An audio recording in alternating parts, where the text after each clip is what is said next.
યુવકના મૃત્યુ મામલે જવાબદાર પર એફઆઈઆર નોંધાઈ. પીડિત પરિવારને 5 કરોડ રૂપિયાની આર્થિક સહાય માટે આપની રજૂઆત. માંજરપુરમાં ખુલ્લી ગટરમાં પડી જતા યુવકનું મૃત્યુ થયું છે, જેને લઈને આમ આદમી પાર્ટી ગુજરાત પ્રદેશ યુવા પ્રમુખ બ્રિજરાજ સોલંકીની આગેવાનીમાં વડોદરા મ્યુનિસિપલ કોર્પોરેશન કચેરી ખાતે આવેદનપત્ર આપી રજૂઆત કરી હતી. તેમજ પીડિત પરિવારને 5 કરોડ રૂપિયાની આર્થિક સહાય તથા દોષિત અધિકારી સામે એક્શન લેવાની માંગ કરાઈ છે. વડોદરા મહાનગરપાલિકા તંત્રના સત્તાધીશો, કોન્ટ્રાક્ટરો અને વહીવટી તંત્રના પ્રતાપે પ્રજા ત્રાહિમામ પોકારી ઉઠી છે. પ્રજા ટેક્સ ભરે છે, તેમ છતાં સુવિધા તો પ્રાપ્ત થતી નથી, પણ નવી મુસીબતો મળી જતી હોય છે અને તંત્રના પ્રતાપે જીવ જવા સુધીના બનાવ બનતા હોય છે.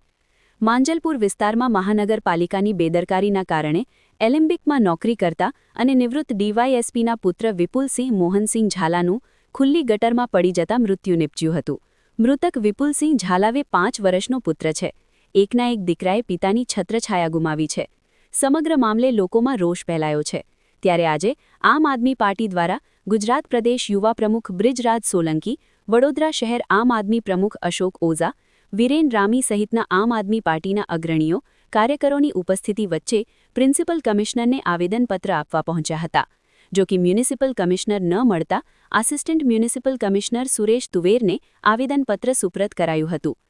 આમ આદમી પાર્ટીના ગુજરાત પ્રદેશ યુવા પ્રમુખ બ્રિજરાજ સોલંકી દ્વારા જણાવ્યું હતું કે આવેદનપત્રના માધ્યમથી અમે માંગણી કરી છે કે અધૂરી ડેન્જરસ સાઇટ છે તેને પૂર્ણ કરવામાં આવે, બેરિકેડિંગ કરાય, સાઇન બોર્ડ લગાવવામાં આવે અને જે કોઈના કારણે યુવકનું મૃત્યુ થયું છે, જે કોઈ જવાબદાર અધિકારી છે તેના ઉપર એક્શન લઈ એફઆઈઆર નોંધવામાં આવે, તેમજ પીડિત પરિવારને 5 કરોડ રૂપિયાની આર્થિક સહાય આપવામાં આવે તેવી રજૂઆત કરી હતી.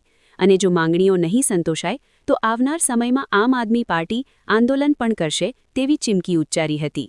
આજે વડોદરા શહેરની અંદર તાજેતરમાં જે બનાવ બન્યો, આશરે 35 વર્ષના યુવાનનું ગટરમાં પડીને જે મોત થયું છે, ત્યારે સમગ્ર વડોદરા શહેર દુઃખના માહોલમાં છે.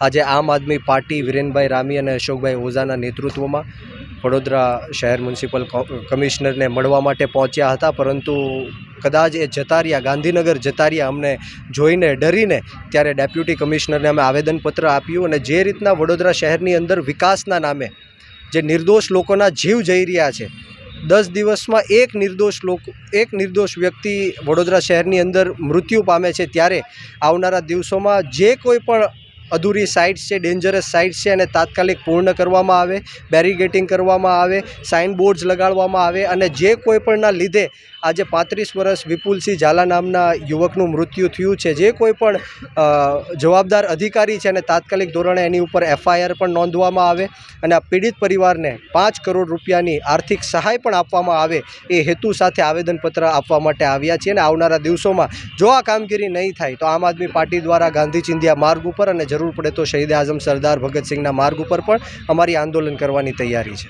હું હર હંમેશ કહું છું કે આ દેશ છે એ ડૉક્ટર બાબા સાહેબ ભીમરાવ આંબેડકરના સંવિધાનથી ચાલવાવાળો દેશ છે, કોઈ મોદી કે શાહના ફરમાનથી ચાલવાવાળો દેશ નથી.